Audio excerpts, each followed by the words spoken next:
मुल्क एक बहुत बुरे दौर से गुजर रहा है। एक ऐसे दौर से गुजर रहा है कि जब दिल्ली से लेकर के लखनऊ तक की गद्दियों पर बैठे हुए लोगों ने यह सोच लिया है कि जमहूरियत को जितना हो सकेगा उतना कुचला जाएगा। उन्होंने यह सोच लिया है कि अक़लियतों को जितना हो सकेगा दबाया जाएगा और कोई आवाज तक नहीं उठेगी। और ऐसा किया भी उन्होंने पिछले 5 साल में।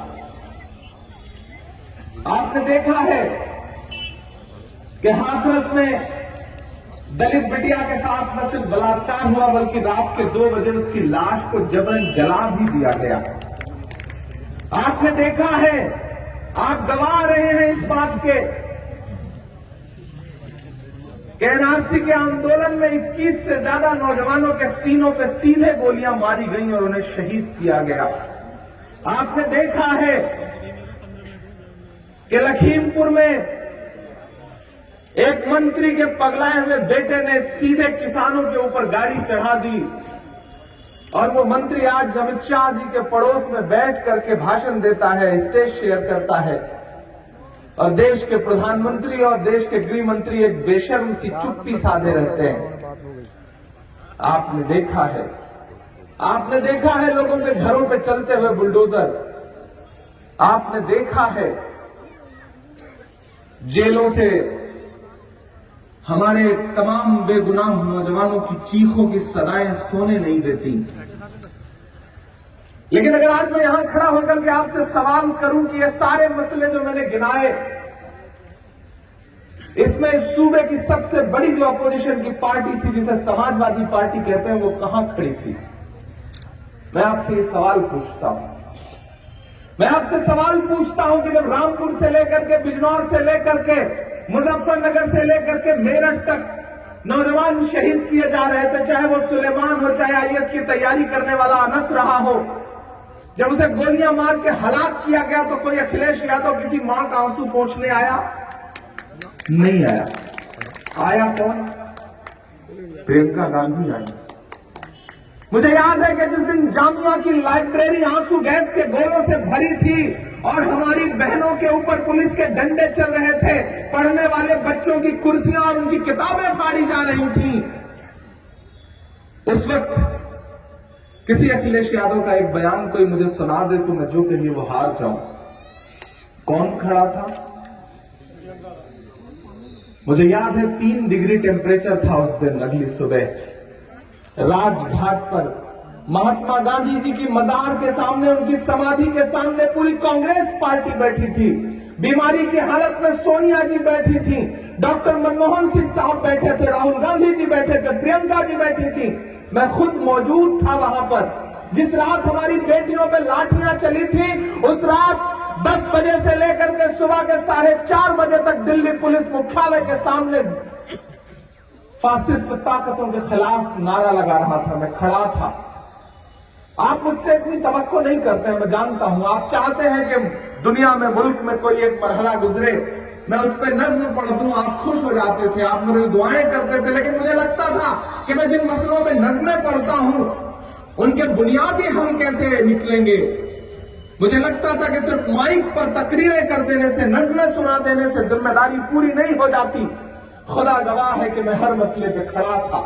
मैं खड़ा था जामिया की बेटियों के साथ, मैं खड़ा था सीएनआरसी में मारे गए बच्चों के साथ। इसी मुरादाबाद में जब मैं ईदगाह में एनआरसी के प्रोटेस्ट में शामिल होने आया तो मुझे 1,04,00,000 रुपए का नोटिस दिया आदित्यनाथ जी ने और ये कहा कि ये जुर्माना आपको भरना पड़ेगा।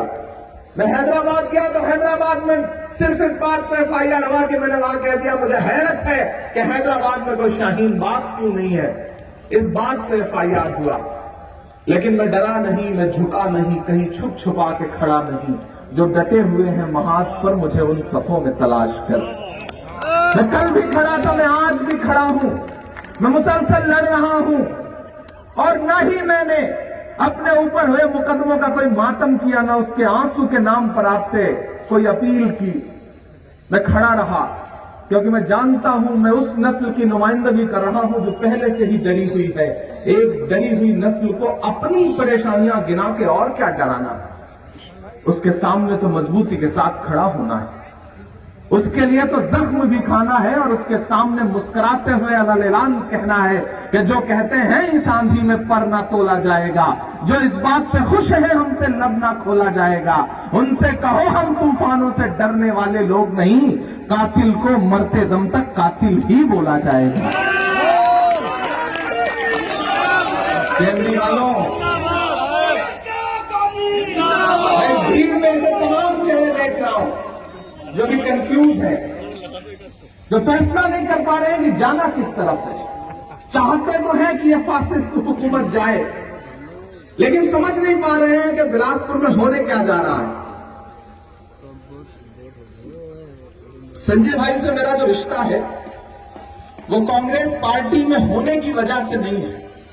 मैं कांग्रेस पार्टी में या सियासत में महज 2.5 साल हुआ है, सियासत में आया हूं। इन 2.5 सालों से पहले भी आपने देखा है कि मैं आपके मुद्दों पे लड़ता रहा हूं। इस इलेक्शन में कोई आपके बीच में आके कह रहा है कि हिंदू के नाम पे वोट दो, कोई आके कह रहा है मुसलमान के नाम पे वोट दो, लेकिन मुझे संजय कपूर इसलिए पसंद है कि आपके बीच में आके कहते हैं न हिंदू न मुसलमान, मुझे इंसानियत के नाम पे वोट दो, मुझे हिंदुस्तानियत के नाम पे वोट दो। मैंने जब जब मिला मुझे अशोक साहिल का एक शेर याद आया। जब मैं इनसे मिला कि मैं तुम्हें अपने उसूलों की कसम देता हूं, मैं तुम्हें अपने उसूलों की कसम देता हूं, मुझको मजहब के तराजू पे न तौला जाए, मैंने इंसान ही रहने की कसम खाई है, मुझको हिंदू या मुसलमान न समझा जाए। मैं जब मिला संजय कपूर जी से तो एक अक्स जो इनकी आंखों में मुझे नजर आया वो यही था कि मैं ऐसे लोगों की नुमाइंदगी करता हूं जो बड़े जीदार लोग हैं, बड़े जिंदा दिल लोग हैं। तो मैं आज आपके सामने पहली बार आया हूं इस इलाके में।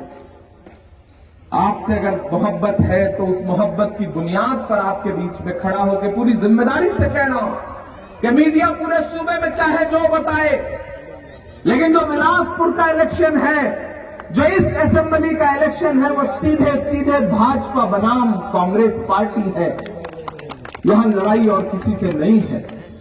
और अभी संजय भाई बोल रहे थे तो उनकी आवाज में जो लग्जिश थी और उसमें जो सच्चाई थी, मैं उस सच्चाई की बुनियाद पे आपके सामने अपना दामन फैला के कह रहा हूं कि आप संजय कपूर पे हमेशा भरोसा करते रहे हैं, इस बार भी भरोसा कर लीजिए। अगर आप इनके साथ खड़े हो गए तो मुझे स्पेशली प्रियंका जी ने यहां इसलिए भेजा क्योंकि हमने भी कुछ सीटें चिन्हित कर रखी हैं। हमें पता है जहां हमारा कैंडिडेट जीत रहा है, हमने थोड़ी ताकत लगा दी तो वो जीत जाएगा। मुझसे प्रियंका जी ने कहा कि बिलासपुर जाओ, हम बिलासपुर जीत रहे हैं। मैं आपके बीच में आया हूं, आपसे गुजारिश भी कर रहा हूं, आपसे अपील भी कर रहा हूं कि ये लड़ाई बहुत बड़ी लड़ाई है और महज चुनाव जीतने की लड़ाई नहीं है, महज एक एमएलए चुनने की लड़ाई नहीं है।